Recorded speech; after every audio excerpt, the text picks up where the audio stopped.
కృష్ణ గారిని సన్మానించుకోవడానికి ముఖ్య కారణం ఏంటంటే గత 10 ఏళ్ళుగా మనకి దోస్తీగా ఉంటూ శ్రేయభిలాష్గా ఉంటూ జిమ్ ఫీల్డ్లో ఎవరైనా ఫ్రెండ్స్ ఉన్నారంటే వాళ్ళందరినీ కూడా సద్భావంతో ఆదరిస్తూ మనల్ని ఎన్నో ఫంక్షన్ పిలిచాడు. మనల్ని ఇది ఒక్క ఫంక్షన్ కాదు, తన బర్త్డేకి కానీ మళ్ళీ ఇంతకుముందు జిమ్కి కానీ చేశాడు. ఇంకో విషయం ఘనకార్యం ఏంటంటే ఈ జిమ్ ఫీల్డ్లో అప్పుకి వెళ్ళిన తర్వాత కూడా డౌన్ అయ్యి మళ్ళీ తను ఎదగడం కోసం మళ్ళీ ఇన్వెస్ట్ చేసి ఇంత మంచి బ్రాంచ్ నాకు తెలిసి ఈ ఏరియాలో లేదు. ఇంకోటి నేను హైదరాబాద్ జిమ్ ఓనర్స్ ప్రెసిడెంట్, నేను ఇంత మంచి జిమ్ లేదు ఈ ఏరియాలో.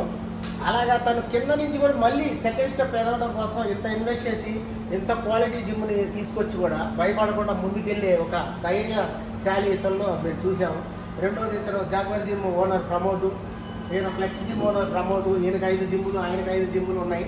వీళ్ళందరూ కూడా ఈయన్ని అభిమానించడానికి కారణం ఇదే అనమాట. ధైర్యంగా ముందుకెళ్తున్నాడు. రెండోది మనము ఇంత ప్రేమిస్తే అతను ఎంతో ప్రేమిస్తున్నాడు, అది నేను గమనించాను. ఓకే, అందుకని మనం సన్మానించుకోవాల్సిన సమయం కాబట్టి చేసుకుంటాం అనమాట. Okay, congrats.